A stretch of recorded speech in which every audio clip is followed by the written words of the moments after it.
Selamat datang di X Undercover. Channel ini merupakan perbincangan antara Dr. Jaya dan Pak Franky yang bertujuan untuk edukasi serta menceritakan pengalaman Dr. Jaya sebagai ahli forensik dan patologi. Sekedar informasi terkait jadwal tayang X Undercover yang akan tayang setiap hari Senin, Rabu, dan Jumat. Maka dari itu, untuk mendukung channel ini agar selalu memberikan tayangan yang informatif dan edukatif, kalian bisa dukung kami dengan cara like, comment, subscribe, dan share. Dan selamat menonton! Enggak, Ya. tapi sebenarnya kalau sampai sumbatan terlalu banyak sampai segitu sih jarang nih sih sebenarnya. Biasanya paling maksimal yang saya tahu tuh paling sumbatan tuh ring tuh 6, 5 lah, 5 aja itu udah general besar tuh.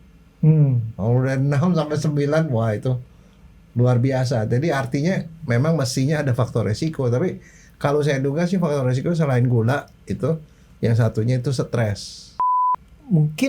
Mungkin ya sebenarnya ya, awalnya semua ya tadi lah penyakit kayaknya awalnya memang dari gula tadi itu ya.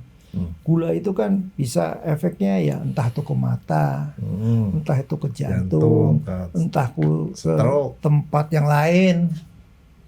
Nah itu yang ya tadi yang harus diwaspadai tadi itulah Ya. pergulaan itu.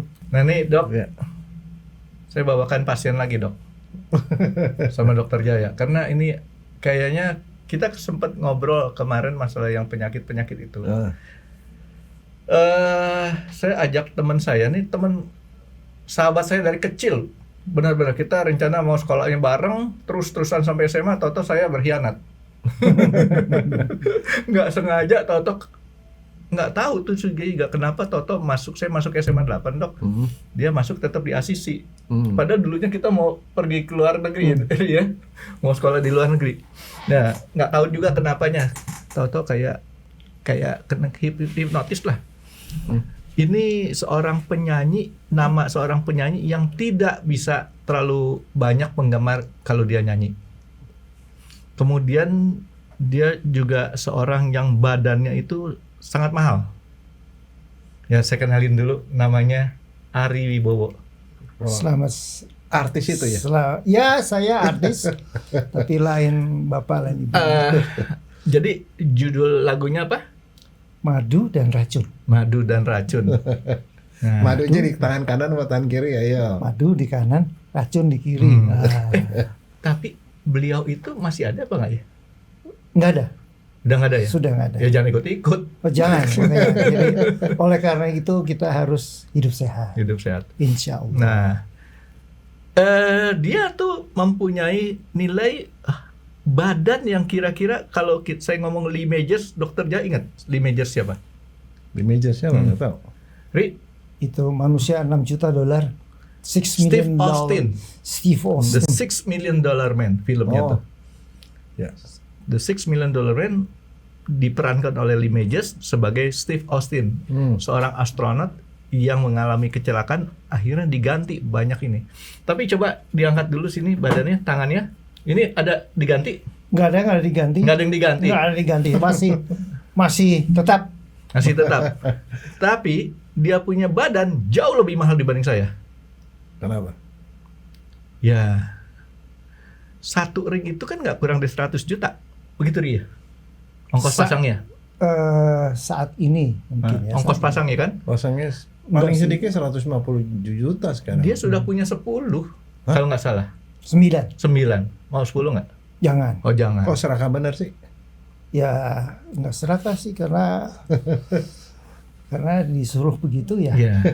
Ya jadi kadang-kadang gini dok, kita kan senang tuh kalau disebut wah ada ring 1 gitu ya. Ring satu. Bukan senang sih sebenarnya, ada satu orang bertanya-tanya posisinya apa sih jabatannya sampai di ring 1 gitu kan ya.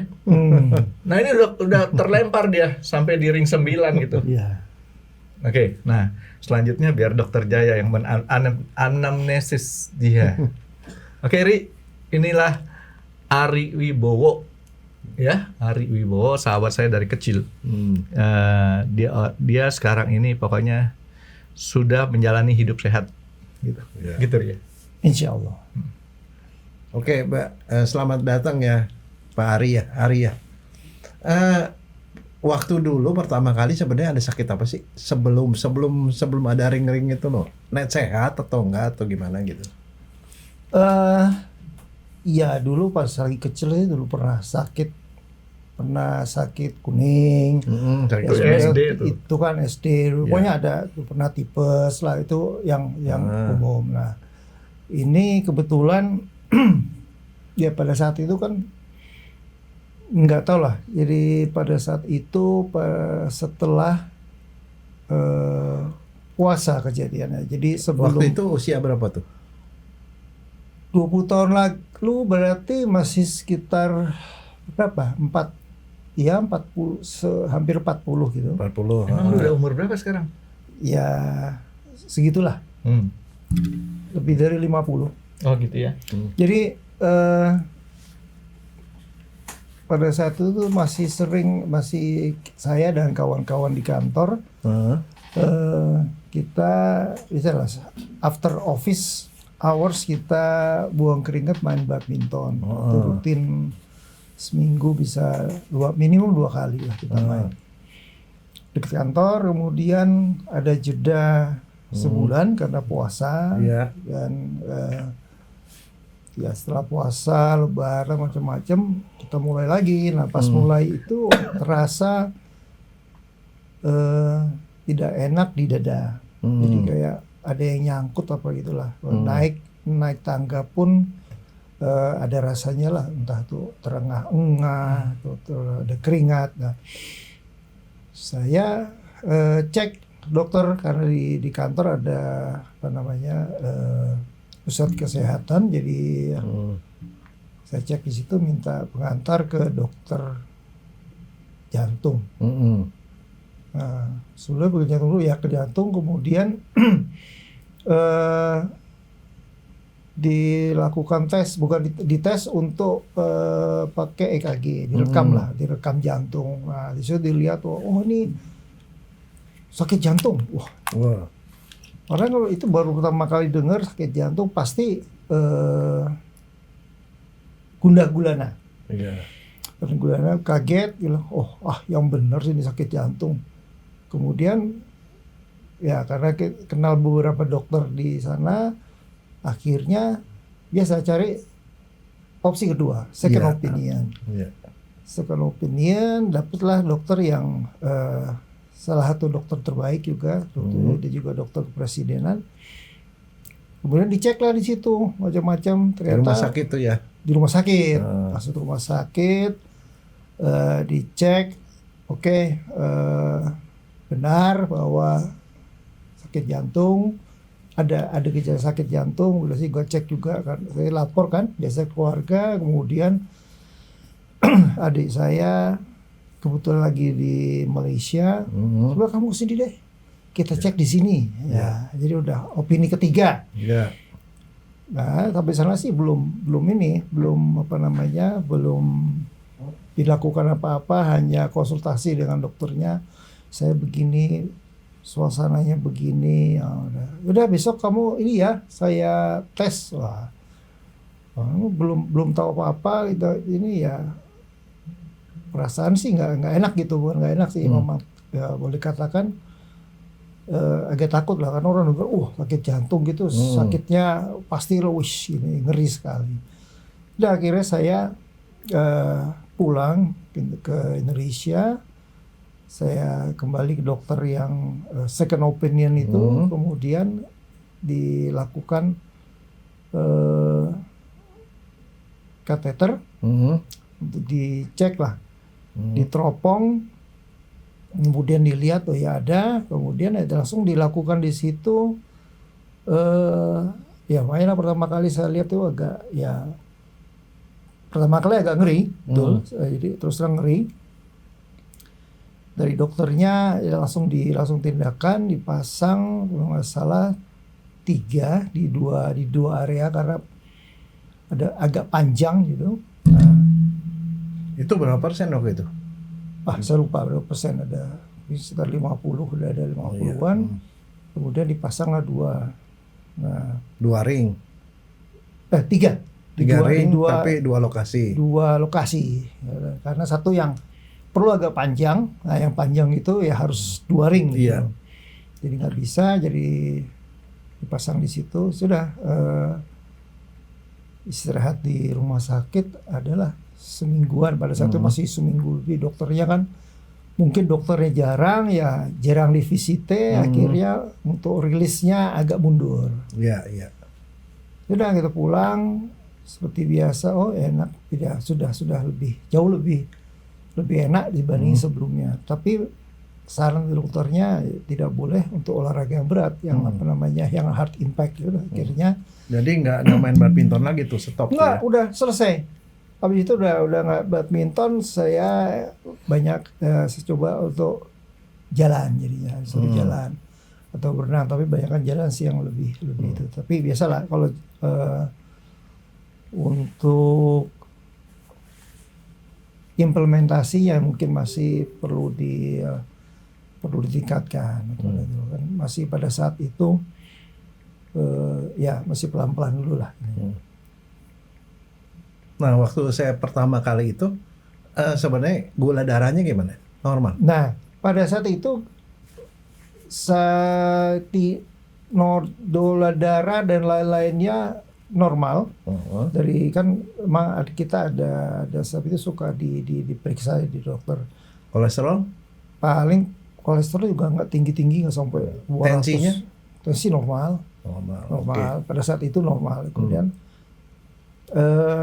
Kemudian saya beberapa tahun kemudian gitu, pada saat tes medical check up gitu untuk darah, ada masalah di gulanya kok suka naik suka turun gitu. Akhirnya konsult ke situ, ada satu dokter onkologi, dengan dokter onkologi. Kemudian saya diskusi dengan dia, kemudian berobat juga dengan dia, diberikan resep. Setelah dicek, memang nampaknya ketemunya dari situ. Jadi nampaknya ini diakibatkan dari gula. Ya menurut dokternya, oh nih gara-gara diabetes nih, gara gula darah. Jadi akhirnya larinya ke jantung. Karena kan bisa aja penyakit jantung itu kan bukan turunan, genetik gitu ya, ada genetik. Bapak ngerokok nggak? Saya tidak merokok. Minum alkohol? Tidak. Enggak. Jadi cuman kencing manis. Tapi yang kencing manis tuh sebenarnya gula itu enggak dari awalnya enggak ya? Enggak ada. Dari keluarga pun dari itu juga enggak ada sih. Tapi saya heran, waktu itu kan pergi ke dokter onkologi, kenapa sih? Onkologi itu ahli tumor kan? Darah. Oh, hematologi. Dia onkologi, pokoknya untuk darah lah itu darah hematologi, bukan onkologi. Kalau onkologi itu tumor. Tumor. Ya pokoknya dia untuk darah lah, untuk darah. Dia ahli darah di situ, dia cek semuanya itu. Oh, ketemu lah. Tapi sayangnya kan dia pada itu dia dokter penyakit dalam. Oh, penyakit dalam hematologi. Iya, dia penyakit dalam. Nah, sayangnya beliau sudah almarhum. Digantilah dokter lain, kemudian udah di terapi, jadi terapi, minum obat pengencer darah. Pasti ya, dikasih pengencer darah itu kan pada saat jantung pun setelah itu udah minum. Sampai sekarang pun minum pengencer darah. Obat gula minum dong. Obat gula setelah ketahuan. Iya, sebelumnya enggak sih. Obat darah tinggi enggak ya? Darah tinggi enggak. Kolesterol juga enggak. Kolesterol enggak juga. Oke. Terus tuh aman berapa tahun tuh dari sejak pertama? Ini tahunnya saya, kalau kemudian ada nggak salah 2 tahun kemudian dia check up lagi kan, jelek lagi, kelihatan jelek. Terus setelah itu dipasang lagi. Jelek lagi. Ya, artinya apa? Muncul lagi tempat nyumbat yang lain atau? Iya, ada penyumbatan tempat lain. Berapa sumbatan? Saya nggak tahu berapa jumlahnya, tapi yang pasti setelah itu dipasang lagi 2 lagi. Jadi udah 5 tuh ya. Udah 5 tuh. Tapi tempatnya lokasinya lain. Lokasinya beda. Nah, kemudian terakhir saya 2000 berapa puluh tahun kemudian karena kan terakhir itu saya bukan kena ada gejala keringat dingin itu 3 tahun lalu tambah 2 tahun, sekitar 5 tahun lalu, berarti sebelum pada saat COVID lah. Pada saat COVID Jadi itu 5 tahun setelah yang kedua itu ya. Yang pertama kan terus 2 tahun kan. Nah, itu kering dari lagi. 2020, berarti udah 10 tahun lebih kan. Iya 10 tahun dari 2020. 2020 pas saat COVID itulah. Itu kan, nah itu ada dicek lagi, ini nggak bagus lagi gitu loh. Kemudian dicek lagi, ada lagi, pasang lagi 2 lagi udah 7 tuh. Nah, dan terakhir 3 tahun kemarin itu badan kayak keringat dingin gitu. Keringat dingin. Keringat dingin, kemudian langsung kita ke IGD. Nah, langsung dipasang lagi, pasang 2 lagi, tambah di balon lagi. Ya. Ya, jadi udah 9 tuh dok. 9. Tapi itu dokternya beda-beda tuh ya? Dokternya beda. Yang pertama dokter A, kemudian yang pertama kedua itu dokter A, yang ketiga dokter B, yang keempat dokter C. Nah selama ini dari sejak pertama itu ada yang dirubah nggak, pola hidup atau apa, makan misalnya atau ya, apa? terpaksa harus diubah. Jadi ubah. Pertama olahraga, udah stop tuh main badminton, Nah, ganti jalan. Akhir jalan. Nah, Terus ini makan dirubah nggak? makan diubah jadi tadi entah tuh yang rebusan. Dulu sempat bikin pakai ikan steam lah, atau rebus. Nasinya pun juga sudah ganti sekarang kita. Nasi Padang nggak ada lagi tuh? Nasi Padang masih. Oh masih. Nasi Padang masih, tapi bukan harian. Jadi ya kadang-kadang 2 bulan sekali, sebulan. Kalau itu kita pakai setiap hari adalah nasi merah putih. Campur nasi merah dan nasi putih. Nasionalis kita. Merah putih harga mati. Merah putih harga mati. Jadi itu ya yang tiap kita pakai sekarang, nasi merah putih pun porsi nggak banyak sih. Saya bukan makan 3 kali sehari. Enggak, saya makan 2 kali. Oh 2 kali. Pantesan tadi saya ajak makan di pagi sore dia nggak mau. Karena katanya kalau siang tutup. Iya, pagi sore siang tutup. Tapi Ri, lu belum cerita tadi masalah problem utamanya. Tadi kan cuma dia bilang gejalanya. Itu dokter ada kasih tahu nggak sebabnya kenapa tuh? Enggak. Tapi ya ditanya, saya mau nanya ini, di keluarga ada nggak sih yang sakit jantung? Nggak ada. Nggak ada. Nah sekarang aman ya? Almarhum ayah bapak saya meninggal karena sempat stroke pada saat itu. Usia berapa? Meninggal di usia 70 udah lumayan tua. Kalau stroke 70 sih rada normal lah. Betul, Bapak darah tinggi nggak? Saya nggak tahu, nggak paham sakitnya apa, stroke sih. Kencing manis ada turunan? Nggak ada. Nggak ada juga.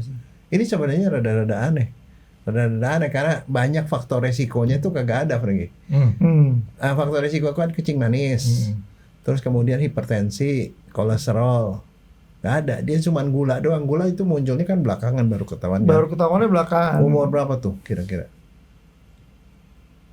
Berapa? 45, 46 gitu. Kalau makan sebelumnya ada perubahan nggak? Maksudnya dulu makannya sembarangan apa aja dimakan gitu. Sebetulnya saya tidak bukan pemakan. Jadi nasi pun dari dulu nggak pernah banyak nggak pernah. Satu porsi pun juga nggak habis, palingnya setengah atau 3/4. Kemudian ya makan yang apa namanya, boleh dikatakan misalnya kayak padang tunjang ataupun yang lain, rendang atau yang pakai santan itu ya masih makan kan waktu itu. Nah, sekarang sih makan boleh katakan diatur, diatur, kemudian porsinya juga nggak banyak, dan pagi pun ya memang dari dulu saya nggak pernah makan nasi. Ya pagi itu boleh katakan sebulan sekali pun nggak sarapan nasi. Jadi pakai roti. Dari dulu roti saya makan roti. Nah Bapak nih ya, saya mau nanya gini, soal stres, kerjaan Bapak itu bikin stres nggak? Pekerjaan ya ada yang bikin stres juga, tapi stresnya ya bukan Nggak, kalau misalnya skor dari 1 sampai 10 tuh itu kira-kira nggak berapa? sampai 10. Ya paling itu stresnya normal lah. Kerja itu mungkin sekitar 7. Ya, oke, itu soalnya stres itu salah satu Iya, karena nggak faktor. tidak penuntutan untuk saya kerja itu tidak terlalu kamu harus ini, harus cepat ini, tidak demanding lah dari atasan. Jadi boleh katakan tingkat stresnya tidak tinggi. Ada yang berubah nggak dari makan daging jadi makan ikan gitu?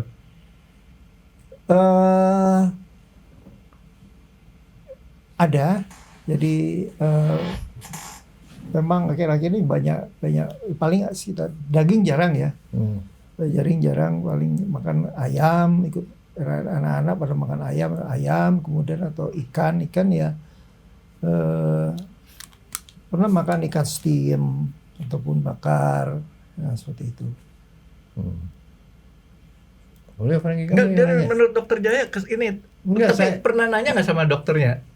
Dok, ini sebabnya kenapa saya begini nih dok? Ya akhirnya ketahuannya itu dikasih tahu, kamu tuh ada gula, ini gara-gara gula ke jantung. Dia kan jadi kebalikan kayak saya. Enggak, tapi ya, sebenarnya itu alasannya belakangan.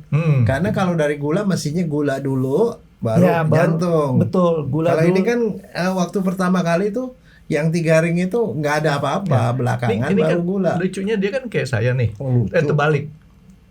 Gua dulu punya kondisi yang seolah-olah ini adalah gejala penyakit jantung yang saya cerita tuh. Tangan tremor, keringet tuh netes udah kayak jagung gitu kan. Udah gitu banyak yang itu. Tapi begitu sampai dokter jantungnya, bukan kamu yang nentukan kamu sakit jantung, nanti saya periksa. Ternyata takut digituin aja tuh penyakit jantungnya kabur, nggak jadi sakit jantungnya. Mungkin lu perlu ke situ kali, nanti dikasih tahu jantung lu aman. Oh, karena kita dari awal langsung ke dari penyakit dalam kan, langsung penyakit dalam disuruh ke dokter jantung. Jadi makanya kalau nanti lu sempat ke situ tuh, istilahnya digebah dok. Fus, penyakit jantungnya hilang. Bener, begitu diperiksa, enggak, kamu bukan penyakit jantung. Selamat lah. Bayangin kalau kita dikasih penyakit Nah, jantung. itu tergantung bayarannya, Franky. Mungkin bayarannya kamu waktu itu rada gede, jadi bukan penyakit jantung. Saya nggak bayar dok. Yang bayar Pamela sama istri saya. Enggak, tapi sebenarnya kalau sampai sumbatan terlalu banyak sampai segitu sih jarang nih sih sebenarnya. Biasanya paling maksimal yang saya tahu tuh paling sumbatan tuh ring tuh 6, 5 lah, 5 aja itu udah general besar tuh. Kalau udah 6 sampai 9, wah itu luar biasa. Jadi artinya memang mestinya ada faktor resiko, tapi kalau saya duga sih faktor resiko selain gula itu yang satunya itu stres. Saya nggak tahu, tapi kehidupan rumah tangga Bapak stres nggak? Nah, kalau di rumah tangga ya stresnya biasa loh, urusan perdompetan lah. Istri. Oh sih enggak, kalau keluarga nggak masalah, aman. Kalau itu aman lah. Enggak, soalnya stres begini. Ini ada satu teori baru nih Pak, karena perkapuran itu ya. Pertama tuh kalau pembuluh darah, kalau mampet itu kan ada mampet yang kolesterol. Oke. Kalau kolesterol dia mampet lah, sama seperti kalau kita pakai sedotan, kita nyedot sesuatu, kita pakai selang, lama-lama kan ada karat di dalam, ya seperti itu. Tapi itu lunak. Tapi ada namanya teori yang baru, kadang-kadang ininya kapur isinya. Oh. Bukan cuma kolesterol, bukan cuma lemak, tapi kapur. Kalau kapur tuh yang bikin pembuluh darah jadi tegang keras. Ngerokok nggak? Enggak. Tuh nggak ngerokok. Nah, ya itu. Nah, kapur itu penyebabnya 2. Tensi yang naik turun. Yang kedua itu stres.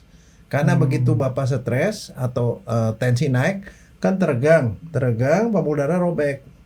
Masuk kapur dari pembuluh darah masuk ke dalam. Nah, jadi kaku nih. Kalau udah kaku nggak bisa ya pasang ring lah, dipasang peralon gitu loh. Seperti itu. Jadi faktor risikonya kalau sampai di beberapa tempat begitu biasanya itu Stres berarti dong. ya mungkin kemungkinan besar itu stres itu yang obatnya memicu paling Lo berarti masih sering-sering ketemu gue lo. harus healing. Iya. itu. Oh, iya. Happy. Healing halan-halan. Healing halan-halan. Pagi sore siang. Terus banyak tidur. Tapi Nggak obat boleh. yang dimakan banyak nggak? Nggak. Banyak karena kan dua itu, satu untuk gula, satu untuk Gulanya tablet ya? tablet semua. Gulanya terkontrol habis itu semua. Kontrol sih. Berapa rata-rata? Saya ukur HbA1c-nya terakhir 79, sebulan 73, 7,9. Tinggi loh itu. Ya? Tinggi. Ya, Lumayan. cuma itu. Terus untuk Gula. ya, untuk hariannya perang ketek itu paling ya pagi itu 110, habis makannya 130, 40. Jadi nggak lewat peaknya, yang ada peak itu kan boleh katakan dalam 1 bulan ada 1 atau 2 kali peaknya lah. Ada, bukan peak, apa namanya itu, spike. Nah itu yang lewat itu spike-nya nggak. Jadi kan sebulan kan saya kontrol, saya laporan ini loh rapotnya, oh ya terkontrol sih. Cuman ya tadi kalau dari yang per 3 bulanannya itu yang apa namanya itu. Ri, waktu lu dikasih tahu gula lu banyak begitu, istri lu reaksinya gimana? Ya semuanya reaksinya ya harus ya bukan kaget sih, apa namanya. Ya wes, terus mau diapain lagi, sudah ada itu. Maksudnya nggak merasa tertolong, nggak usah beli gula lagi gitu. Oh, kita memang jarang beli gula gitu. Ya kan? Biasanya kan orang, gula habis nih, begitu dong, nggak usah khawatir, gula gue banyak. Malah kalau yang pikirannya positif, dia bilang, wah kalau gitu kita bikin pabrik gula. Minta darahnya dong nanti. Minta darah. Ya, tapi begini, saya mau nanya ini, selama ini kalau minum apaan? Air, Dok. Belum tentu. Tadi minum aqua dia. Air putih apa? Air putih. Paling banyak minum Air putih. Air putih. Nah, air putih. Jarang minum minuman yang di kayak di mall-mall gitu loh. Boba. Oh enggak itu sih. Boba, terus kalengan, Enggak ya. Bating Deng gitu enggak? Jadi minum enggak? Kalau kue-kue makan enggak? Kue makan masih, jadi Kue apaan? kue bikinan sendiri. Ya enggak, apa Tapi contohnya? kayak kue kering misalnya, ada kastenges lah, ada kue apa ya, paling 1 kali makan Tapi enggak apa. sering ngemil. Enggak, jarang. Jadi itu ya harus berkurang sih, kalau ini udah enggak begitu banyak. Karena sumber-sumber dari gula itu selain nasinya sih udah benar ya, nasi merah putih itu oke. Terus cuman ya itu minuman, biasanya orang bocornya di minuman sama di itu makanan snack itu loh. Ya.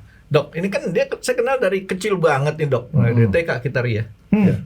Badannya dia 2 kali lipat daripada anak-anak normal kan. Ya itu. Nah, artinya berat badan tadi tuh pengaruh nggak sih waktu kita mulai dari kecil kita udah punya modal.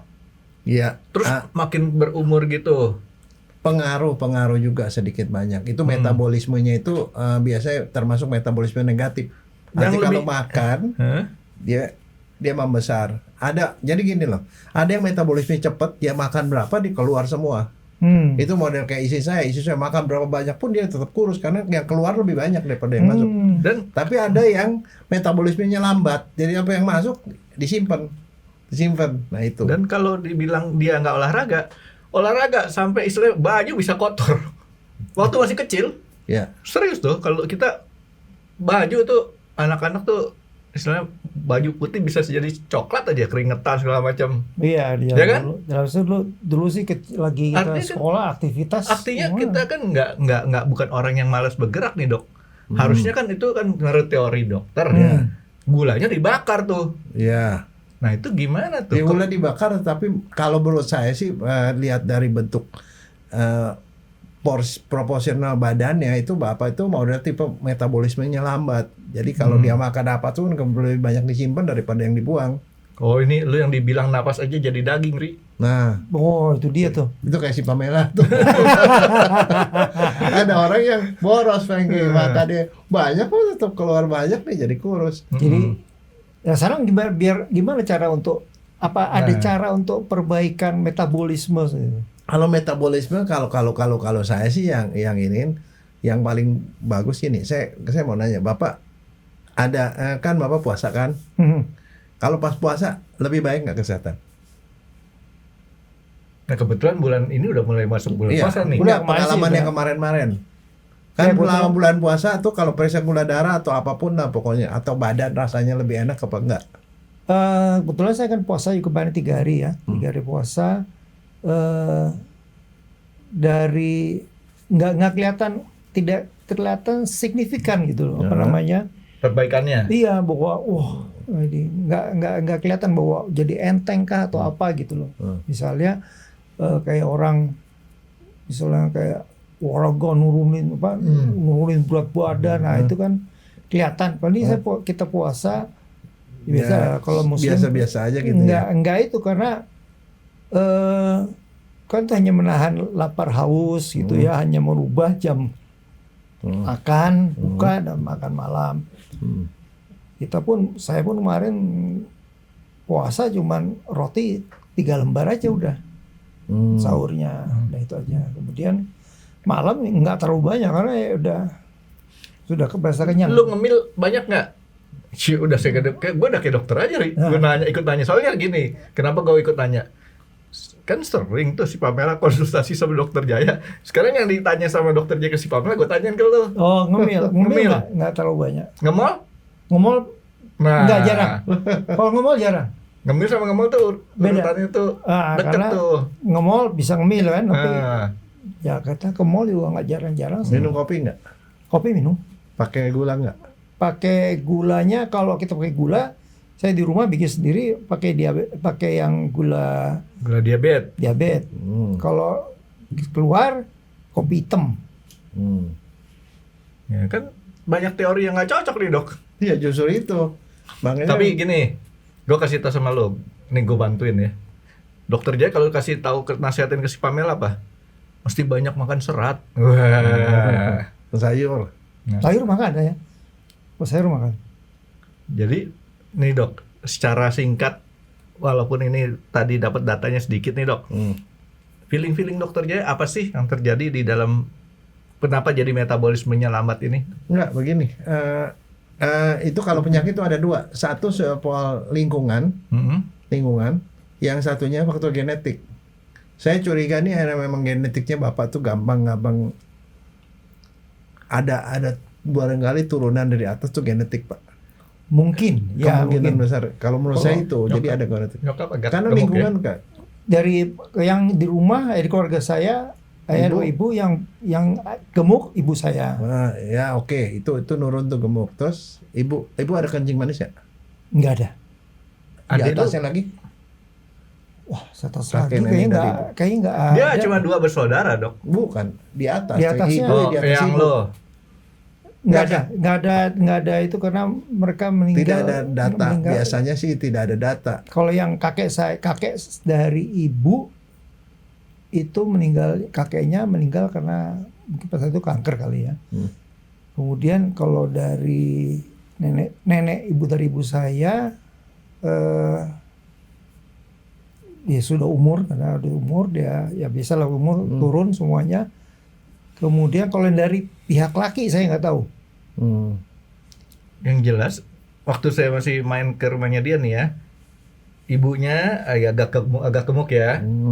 Terus dianya gemuk, adik lu juga si Hani lumayan gemuk. Tapi waktu kecil kan kecil tapi agak gemuk kan untuk ukuran perempuan ya.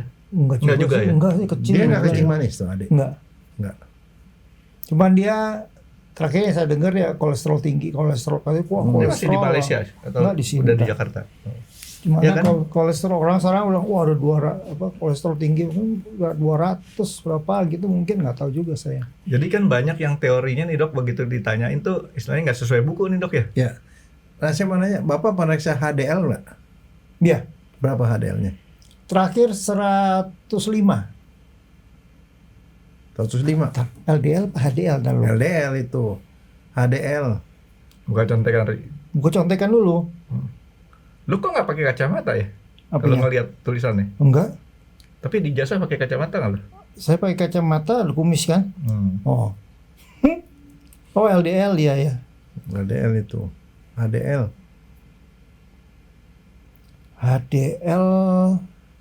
Aduh, High density lipid. Ya dok ya? High density. L-nya lipid kan? Lipoprotein. Lipoprotein. HDL Itu lemak ya dok ya L-nya? Oh udah. Lemak rapat tinggi. Lemak gede. Ini lemak bagus kan dok? Iya. Kalau yang mana? HDL bagus karena dia udah nggak nyerap lagi dok ya. Nah itu HDL tuh itu justru yang menentukan orang kena serangan jantung apa enggak HDL. Kalau HDL-nya tinggi, dia tuh terlindungi dari serangan jantung. Enggak belum pernah ini nih. HDL lu belum tes? Kayaknya pernah dulu sih pernah HDL, cuman nggak tahu nggak di. Tapi saya sih curiga kalau Bapak sampai 9 gitu HDL-nya mungkin agak rendah, Pak. Lu dianggap tua lu sama dokter Jaya. Dia Enggak. panggil gue Frankie, lu dipanggil bapak lu. Enggak, habis ini 22 umurnya ya. Iya, Makanya makanya benar. jauh. Dianggap tua kan dia. HDL itu berapa dok? Kira-kira 40. Kalau gitu di atas kan? 40 bagus. Kalau di bawah 40 gampang serangan jantung. Oh. Bapak setiap kali Bapak 50. bilang tadi begitu keringat dingin gitu itu serangan jantung sebenarnya. Iya, makanya kita Itu serangan jantung dan itu biasanya HDL-nya rendah. HDL turun naik juga dok ya? Bisa naik turun. Ya artinya tergantung kondisi. Tapi kalau HDL-nya rendah, Heeh. apalagi disertai dengan LDL-nya tinggi, itu resiko jantung. Itu- Tapi dari antara dua itu yang paling peran tuh HDL. dalam Pasangan serangan yang nggak disukain tuh ya, HDL rendah, LDL tinggi ya. Lu masih cek Ri. Tapi dulu kan saya juga begitu dok. Sampai keringat dingin. HDL Udah gitu, wah sesek napas. Udah kayak apa gitu. Tapi begitu itu digebas sama profesornya, wis hilang. Masih ketemu profesor yang kayak gitu, Ri. begitu ya. Takut dia penyakitnya tuh sama dia. Sekarang teorinya apa lagi? HDL saya 46 LDL itu atau HDL? HDL ben 2024. 46 itu masih agak ya masih oke lah, tapi masih itu. Mestinya HDL tuh kalau tinggi sekali itu harus 5 di atas 50, 60 gitu. Tinggi itu Kalau sampai berapa sih dok tingginya? Ada maksimumnya nggak? Enggak ada. Misalnya maksimum. contoh sampai 100 gitu masih mungkin. Jarang lah, orang paling 70. di atas 60, Oh. 60. Iya, minimum Oke. 5. Itu ya yang ada datanya di Itu situ. pasnya itu batasnya 40 kan, Gi. Itu batas riskan tuh ya. Nah, kalau di atas 40 tuh resiko kena serangan jantung besar. Kecil. Tapi kalau soal ring ya, itu aturannya sih kalau dokter baru di ring itu kalau dia mampetnya tuh lebih dari 70% kan, Gi. Yang tadi Iya. si Edward tadi Di atas 70% itu baru di ring. Kalau di bawahnya itu ya dokter masih biasa kasih obat-obatan aja gitu loh. obat. Ya kecuali kalau ada beberapa orang bilang, buat pencegahan nih baru 50% udah pasang ring, ya pasang ring bisa. Enggak sih, kayaknya ada. Lo mesti terjemahkan omongan dokter Jaya dengan benar. Waktu dibilang obat-obatan, pengertian dokter Jaya adalah obat beneran. Iya, bukan obat Bukan bohongan. obat-obatan. Iya, obat bohongan. beneran. Obat beneran. Memang kalau ada Israel masih minum obat karena untuk Berbagai macam obat. ya karena sempat di apa namanya disarankan untuk bypass. Dulu kan udah di bypass ya tahun 2006 itu kan antara di bawah 2010 itu kan sesuatu yang baru itu Iya. bypass di Indonesia ya. Ya. Dan ya antara gimana bypass ini pada saat itu kan masih belum umum ya. Iya. Dan masih beberapa keberhasilannya juga masih boleh katakan belum tinggi lah keberhasilan, tapi keserangan sudah baik. Masalahnya Bapak kemarin kenapa dianjurkan Pakai bypass tuh karena ada yang panjang. Kalau panjang itu perlu berapa ring. Ya. Nah dokter daripada begitu mendingan di bypass aja gitu loh. Cari gampangnya Iya. gitu ya. Ini mampet ya udah dari sini ke sini langsung di bypass. sekarang gue pura-pura belajar nanya dulu. Lo minumnya banyak gak? Sehari-sehari. Nah, Banyak kalau minum banyak Cukup lebih dari 2 liter karena badan lu kan 80 kiloan ke atas nih. Minuman lu harus lebih banyak. Banyak kalau minum banyak. Cukup. kalau Karena kan kencing warnanya apa? Bening ada, terus agak kuningnya setengah kuning ada. kuning transparan lah ya. Ya. Ya kalau itu masih oke. Masih Franky. bagus dok. Gue lama-lama bisa nanya Ri. Ya tapi terakhir memang saya sempat di apa namanya? Karena ada itu kan di jantung tiga jantung utama, pembuluh utama. pembuluh kan. Nah yang kiri tengah itu udah nggak bisa lagi, jadi tinggal sebelah kanan. Nah yang dari dokter itu diminta coba deh di bypass katanya. Ya sudah.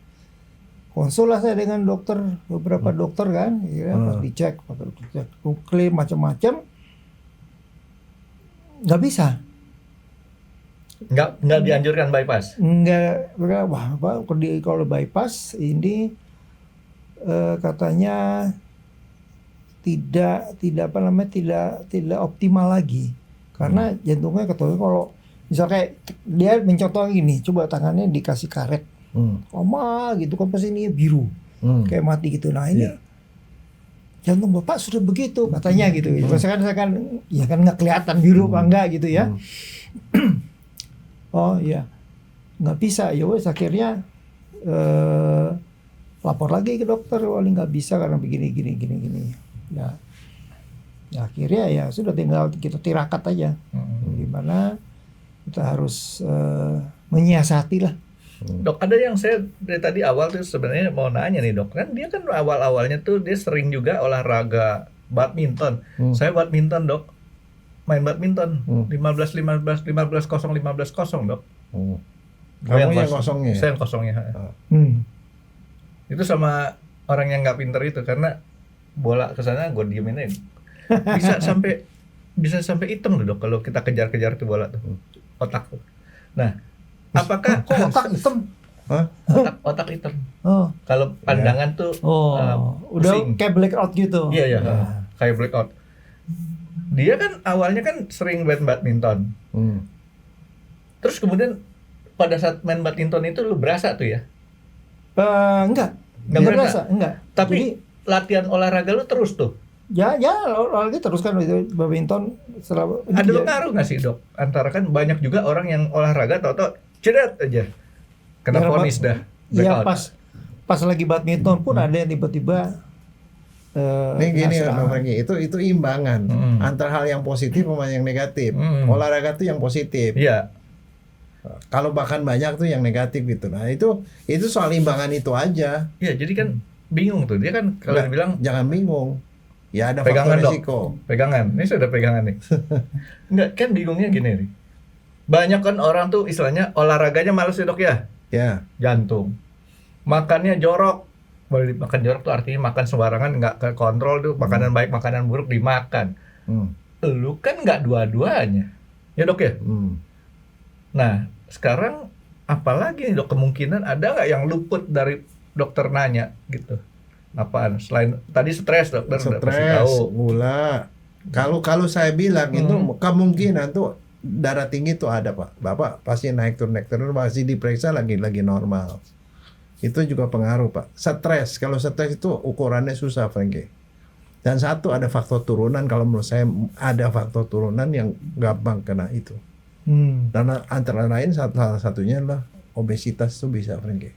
Salah satu faktor negatifnya. Obesitasnya kan waktu dia masih kecil. Ya dari kecil sampai gede. Karena begini, makanya ya kalau di Jepang atau dimanapun ya misalnya asuransi itu mereka seperti kayak pilot itu diukur lingkar pinggangnya. Lingkar pinggang makin gede, resiko penyakit jantung lebih gede. Lingkar pinggang. Betul. Ya itu mungkin yang apa namanya tadi bicara metabolisme kan. Iya. Jadi artinya dok kalau kayak gitu dok, kita mesti latihan ngontrol dari sini dok. Soalnya begini Franky, Kenapa lingkar pinggang? Lingkar pinggang itu yang menunjukkan begini. Kalau kita makan gula, gula apapun bentuk karbohidrat yang kita makan, kita pakai, kan kita langsung pakai karbohidrat juga jadi glukosa dipakai. Sisanya masukin di lemak di perut, lemak di perut. Nah itu dia.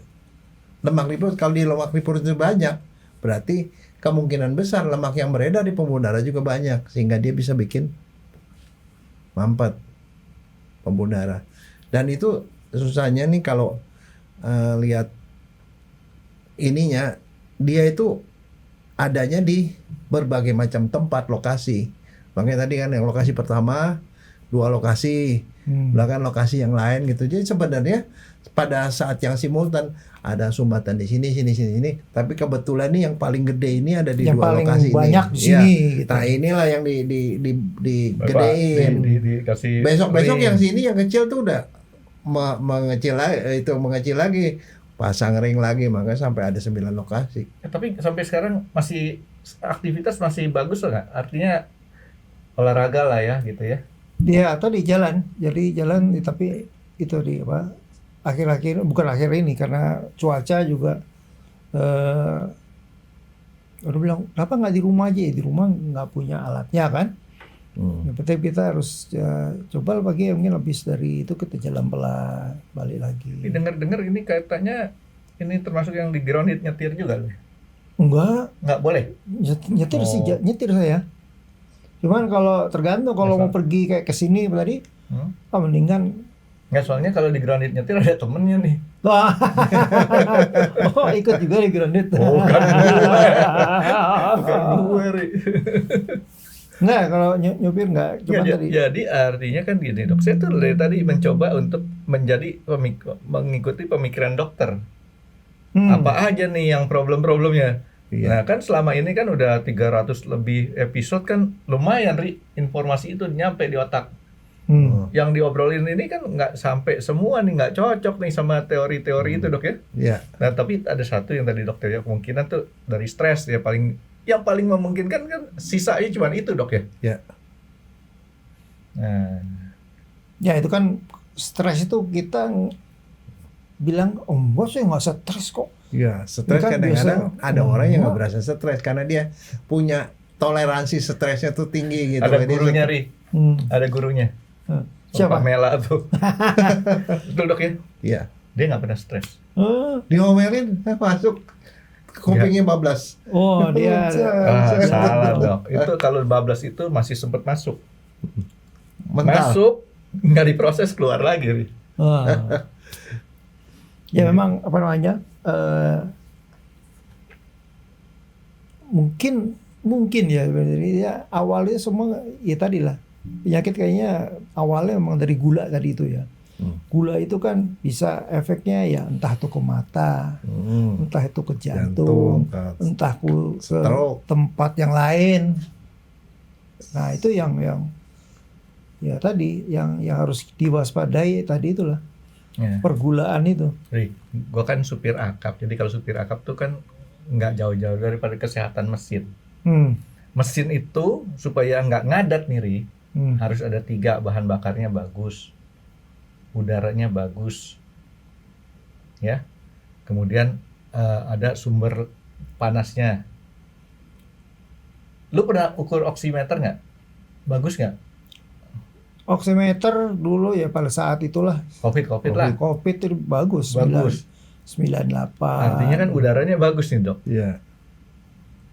Terus kayak tadi dia punya apa namanya tempat yang ruang bakarnya tergantung yang dibakarnya kan. Kalau saya agak curiga nih, mungkin istilahnya siapa tahu mungkin gini, gue kasih sedikit teori gue nih. Otak kita menentukan kita sakit apa enggaknya nih dok. Iya. Kita menentukan kita berasa sakit atau enggaknya.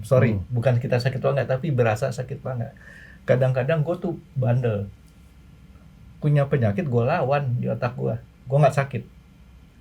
gitu kan. Tapi kalau jantung nggak bisa, Frank. Nah itu dia. Karena ini kan tadinya kan Apakah udah jantung? olahraga badminton terus tiba-tiba habis gitu terus kok nggak enak, cepet capek apa itu udah itu Artinya- apalagi kalau keringet dingin ya itu memang udah ada Ya, something artinya jantung gitu kan. tidak bisa dengan cukup pakai pengolahan otak doang kan dok. Nggak. Tapi bisa nggak? Nah cara gue ngelawan kadang-kadang tuh konyol.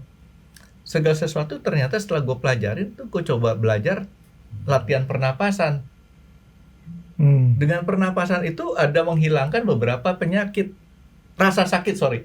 Nggak, kalau mengurangi iya.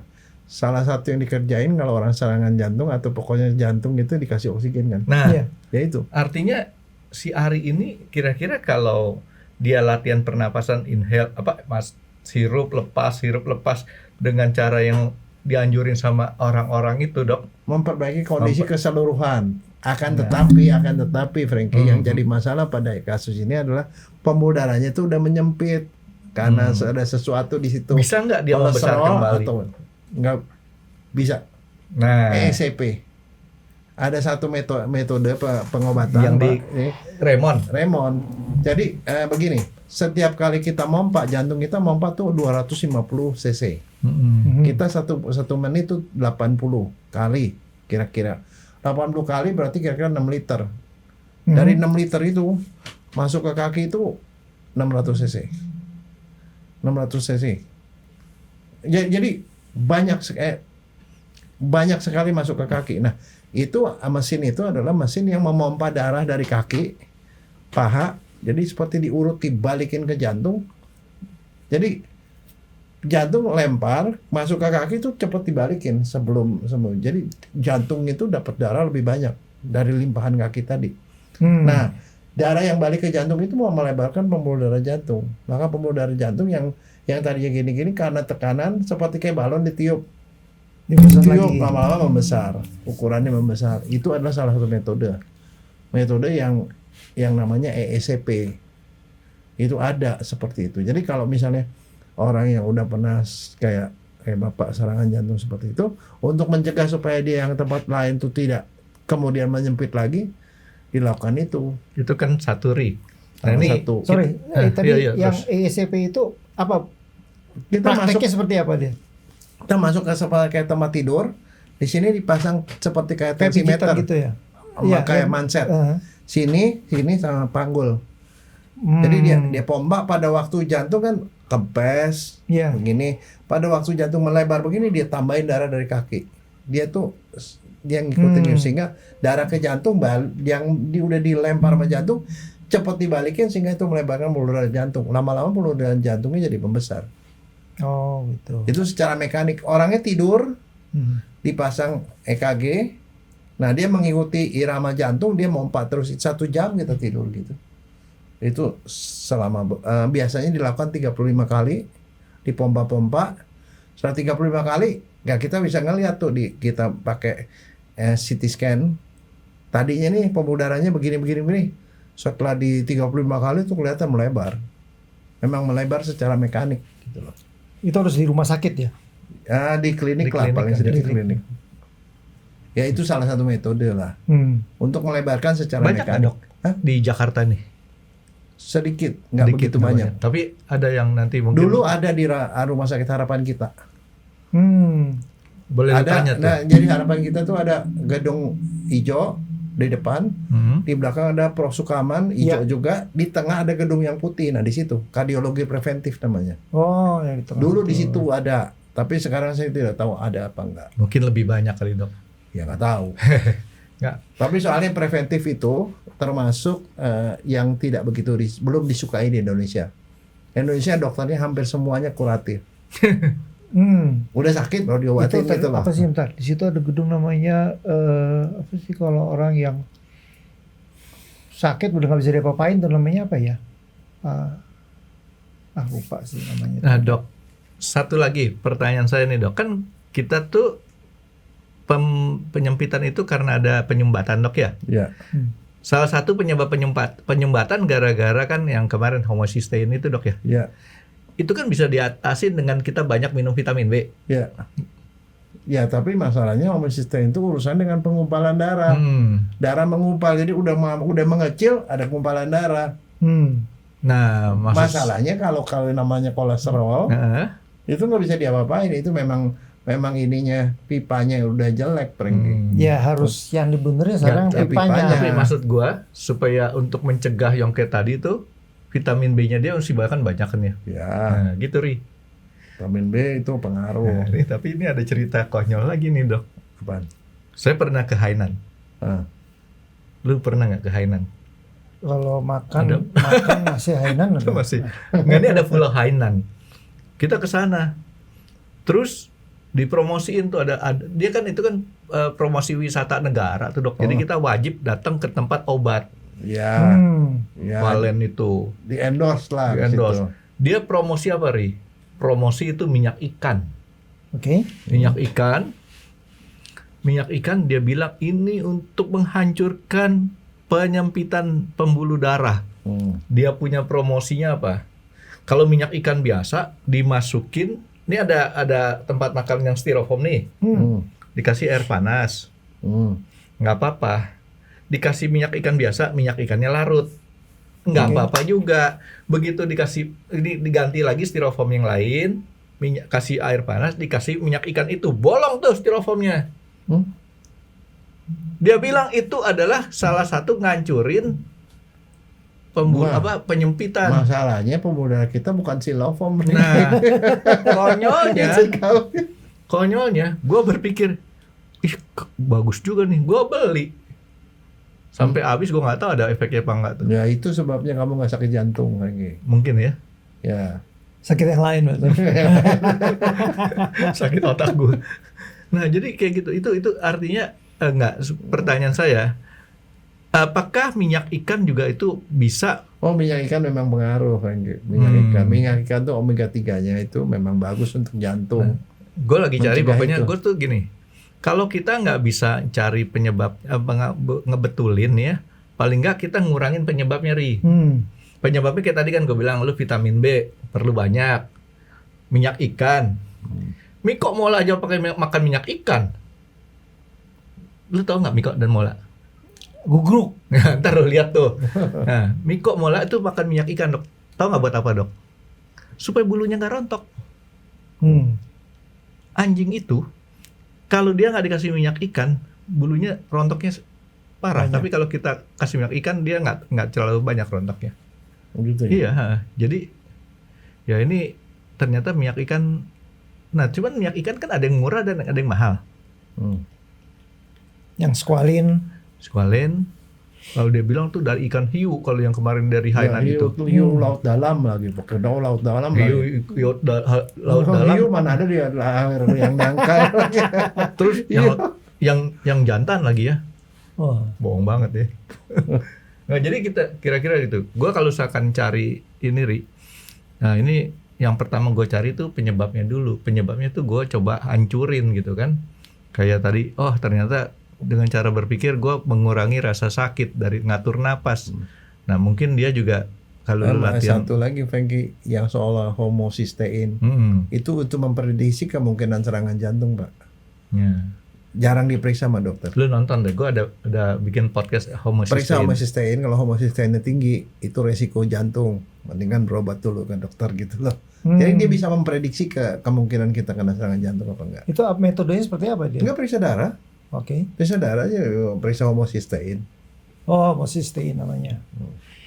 Untuk memprediksi sebelum kita tuh keluar gejalanya gitu loh. Kalau mau, kan Bapak kan udah berapa kali tuh. Setiap kali saya pasang ring itu berarti ada gejala kan, gejala-gejala. Sebelum gejala itu muncul bisa udah ketahuan. Nah sekarang gini, ini kan sudah terjadi lah. Ya buat yang the nextnya ataupun sekarang gini.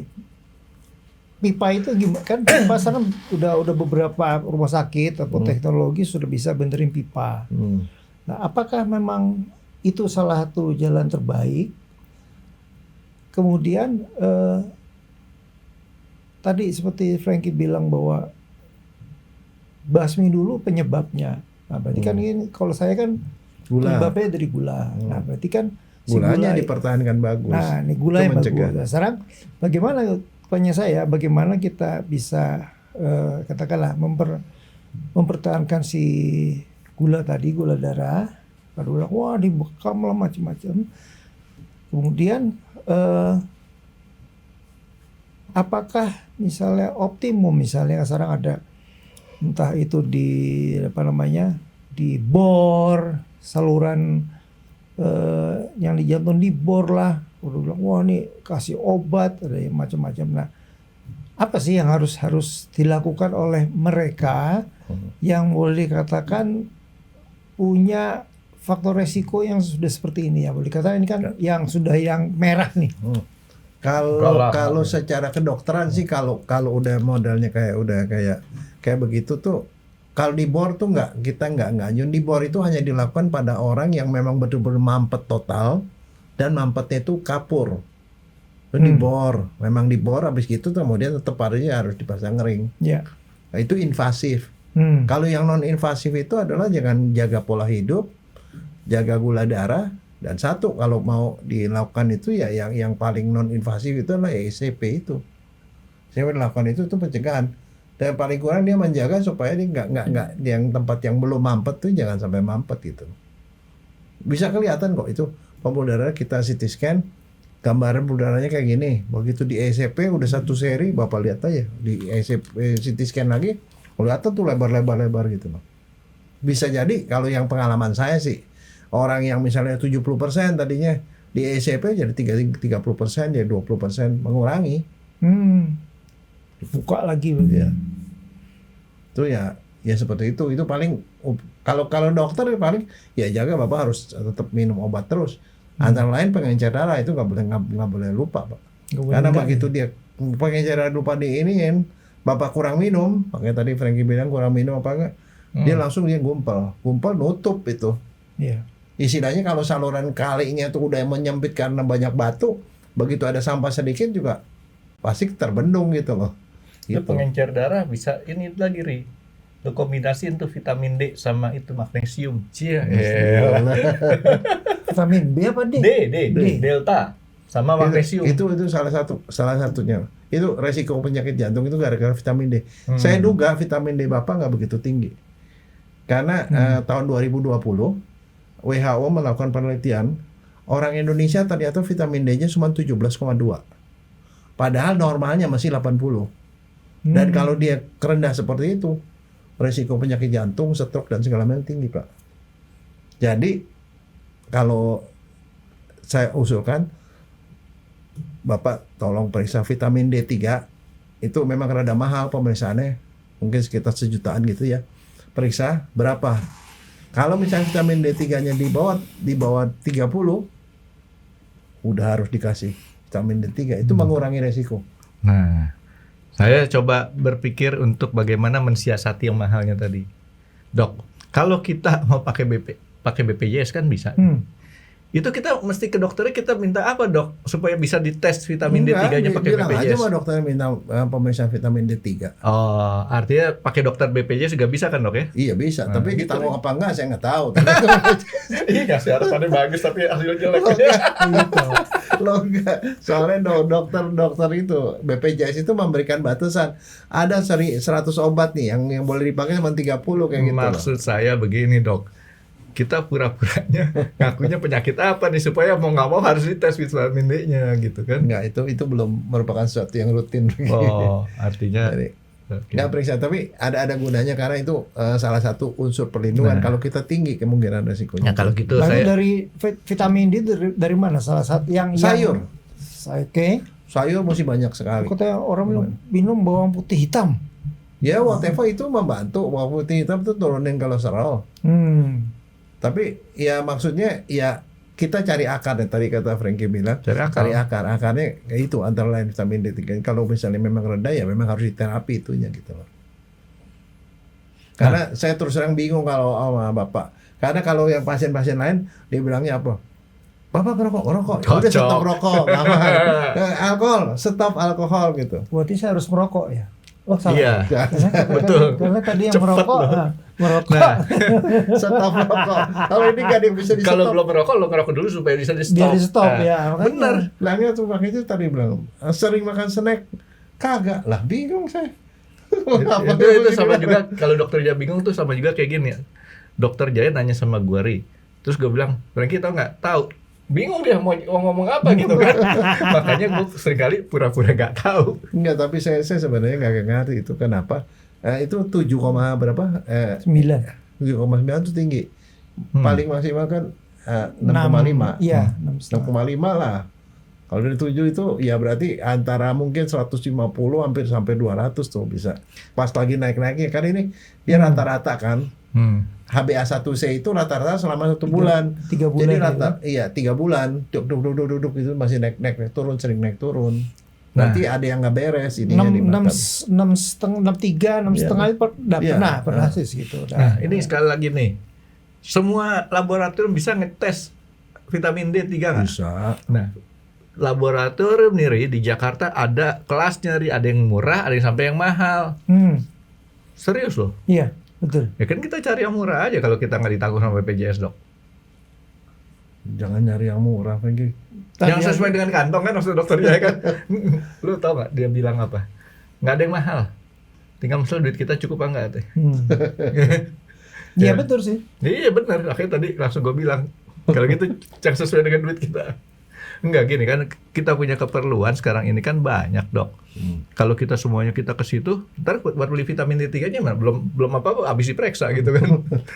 Enggak, soalnya orang blind kamu bilang, oh makan vitamin D3 ya belum tentu. Kalau kamu vitamin D3 cukup ngapain nih minum kan? Jadi gini Ri, ini yang dianjurin sama dokter Jaya. Kalau kita mau keluar kota, kan selalu kan mesti kita jaga kesehatan kita, daya tahan kita.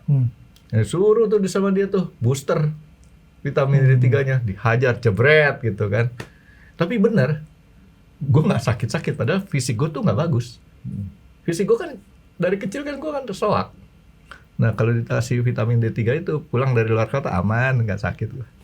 Kecuali kemarin saraf kejepit gue kambuh lagi. Itu gara-gara ngangkat koper. Emang Tuhan tuh nyuruh saya nggak boleh ngangkat yang berat. Dan satu, jangan ngangkat istri lagi, pasti HNP-nya kambuh. Saya ditangkat malah, Dok.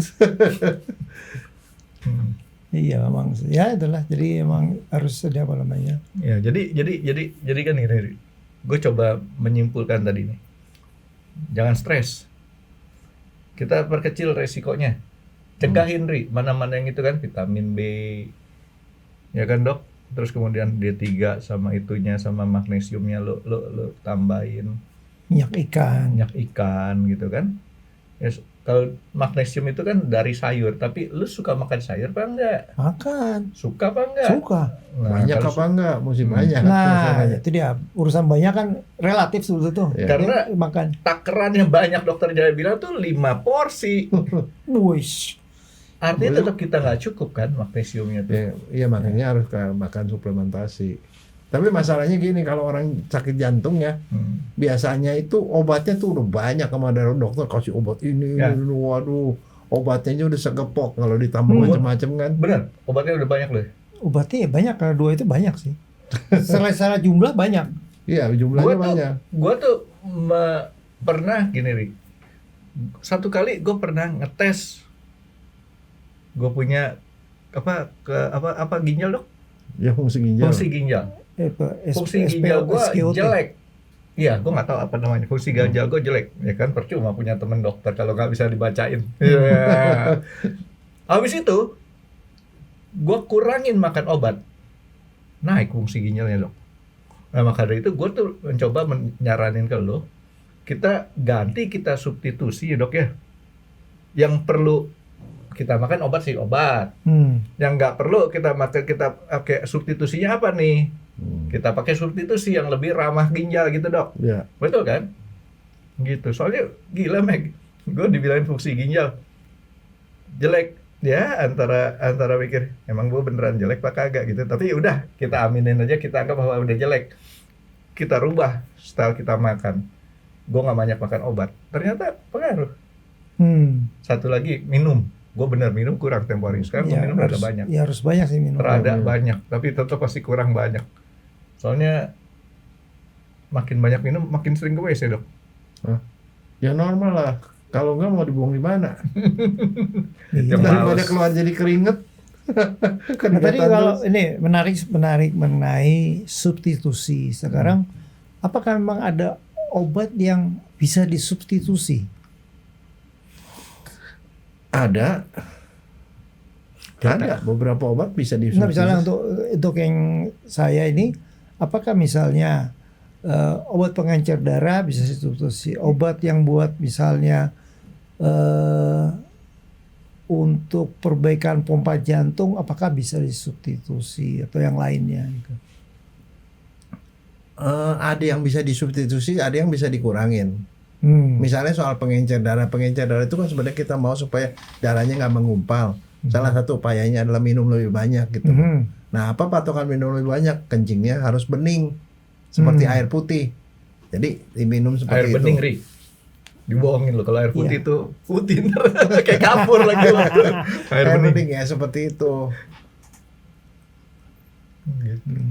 Misalnya misalnya contoh obat orang kolesterol tinggi. Kalau kolesterolnya tinggi, ya coba dimodifikasi makannya. Kurangin makan yang mengandung kolesterol tinggi. Apa itu? Yang bebek-bebekan, telur bebek, daging bebek, berbagai segala macam bebek maksudnya. Otak. Nih, suka otak Frankie. Ya, itu tinggi sekali. Kalau makanan seafood yang paling tinggi adalah cumi. Jangan makan cumi. Gua otakku soalnya kurang seon, Ri. Jadi itu kan namanya substitusi. Artinya daripada kita makan obat, mendingan kita kurangin makan gitu loh. Kalau antara lain kalau gula nih, substitusinya itu kita bisa lakukan dengan cara modifikasi cara makan. Itu yang dikenal sebagai intermittent fasting. IF ya. Nah itu karena itu dasarnya nih, Pak ya saya kasih tahu. Itu ada satu profesor Jepang yang menemukan bahwa sebenarnya kalau kita punya usus, otak kita itu ada dua sebenarnya, otak sama usus. Ini otak kedua kita. Nah dia itu usus itu kesian karena kenapa? Dia bekerja nggak berhenti. Asal Bapak tahu, kita makan sampai dia proses keluar lagi di bawah itu makan waktu 12 jam minimal 12 jam. Jadi artinya kita makan sekarang 12 jam tuh baru selesai kerjanya. Nah bayangin kita makan selama 12 jam aja, itu selama tidur 8 jam itu dia masih kerja tuh dari yang makan sore. Makanya orang bilang, nah si profesor itu menemukan bahwa kalau kita puasa selama 14 jam atau lebih, itu kita mengistirahatkan ini paling kurang ada jeda sekitar 2 jam, dia tuh sama sekali nggak keisi. Nah pada saat itulah dia mengambil, dia makanin sel-sel kekebalan kita, makanin sel-sel yang rusak, yang jelek, tidak berguna, calon kanker itu dimakanin. Itu namanya otofagi, memakan diri sendiri. Itu yang tadi dokter Jan nanya. Bersih-bersih.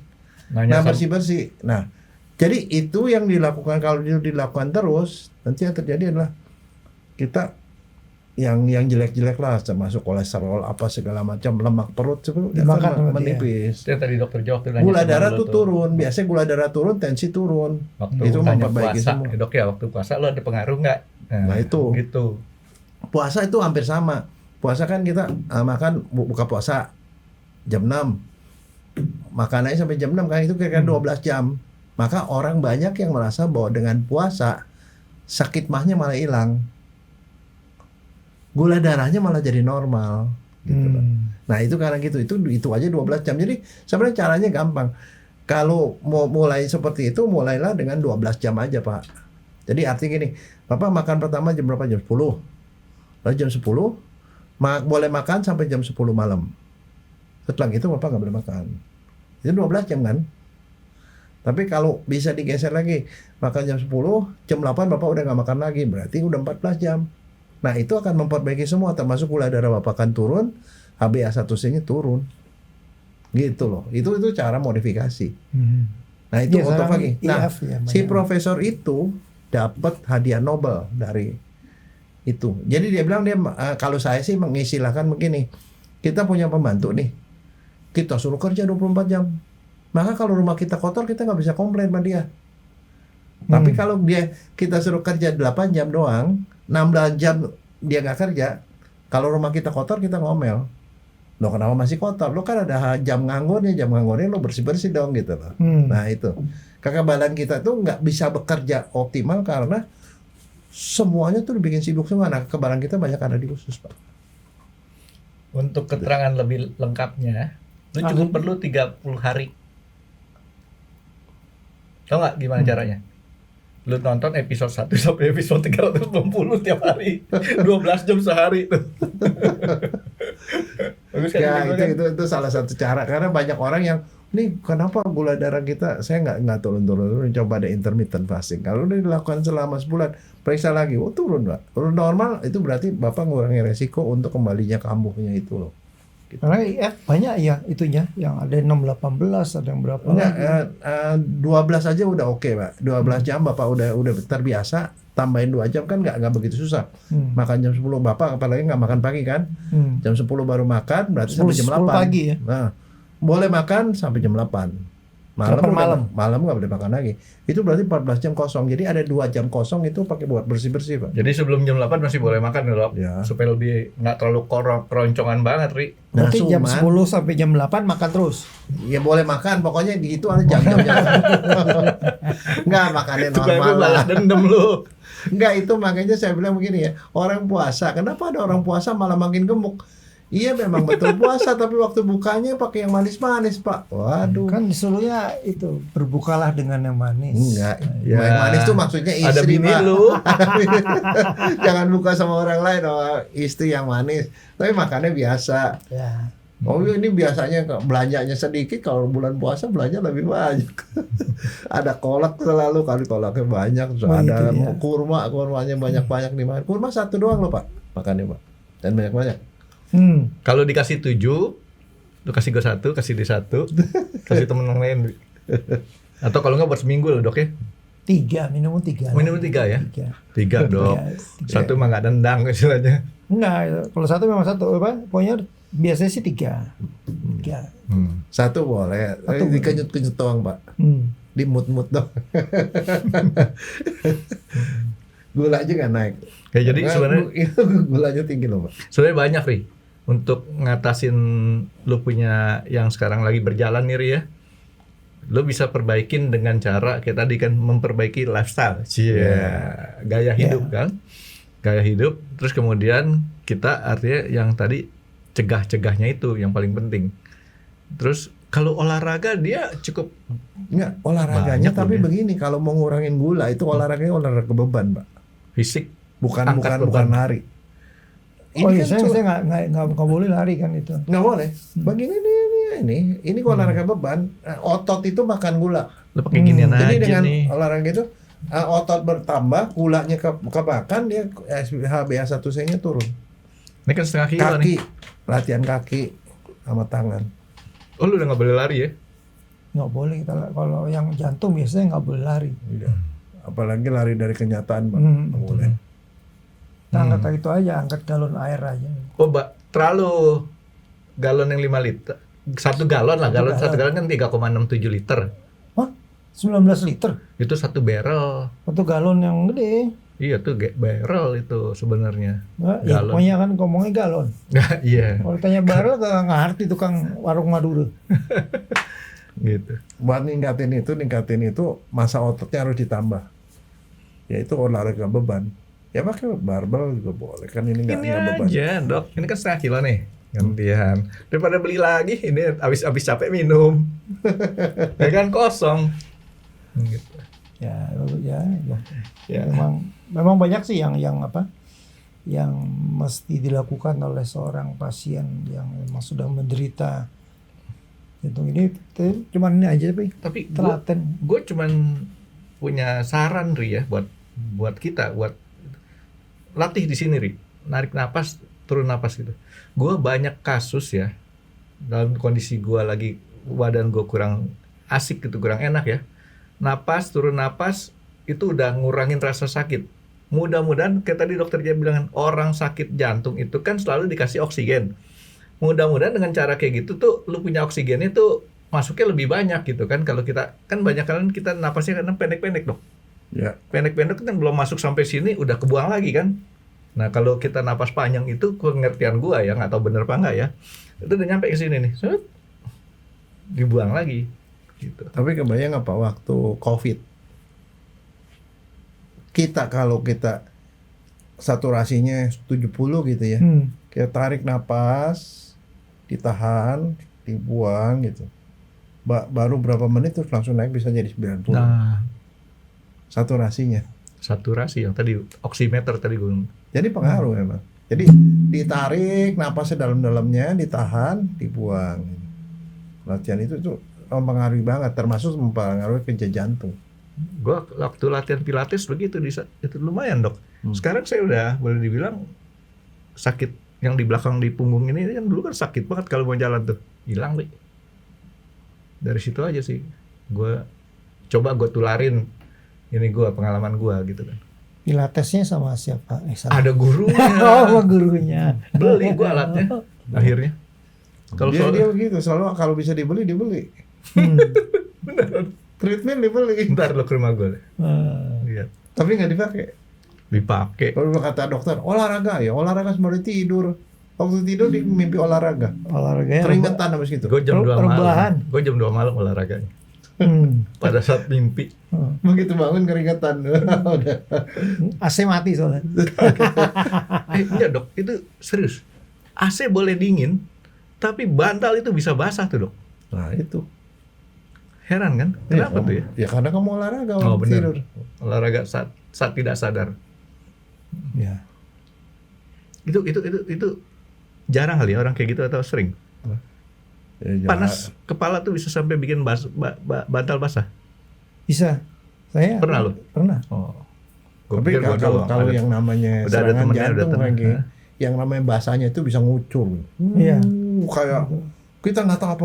Wah kalau udah gitu udah tahu dah itu serangan jantung, pergi ke rumah sakit dia langsung. Udah, saya begitu terus ke rumah sakit dibilang kamu bukan sakit jantung. Ya udah. Udah selesai lagi.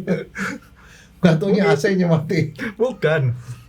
Dokter dia tadi bilang, kamu cuma banyak pikiran katanya. Oh. Si profesornya bilang gitu ke gue. Kamu cuma banyak pikiran. Jangan banyak pikiran. Enggak, begitu dia bilang, bukan penyakit jantung, pikiran gue hilang semua. Udah nggak bisa mikir. Makanya gue sering makan otak, Ri. Iya. Karena itu Kurang. kurang otaknya. Tanya si Oi. Iya, si Oi juga sama, otaknya kurang seon. Dia kenal, kan teman-teman saya kan kenal semua. Nah, makanya padang makan nggak ada otaknya. Oke, Ri, pokoknya nanti jangan sungkan-sungkan untuk berkunjung ke sini lagi. Insya Allah. Karena apa? Karena kan sekarang yang lu dapat dari dokter jadi lu praktekin. Nah, kalau sampai sini ada hasilnya bagus ya, alhamdulillah. Ya, Sharing lagi. bukan hanya share lagi, tapi kalau ternyata ini begini, kita tanya lagi untuk lebih baik dari segini, bagaimana lagi gitu kan dok ya? Iya. Kan kita pengen hidup kita enak. Enak tuh artinya apa? Normal.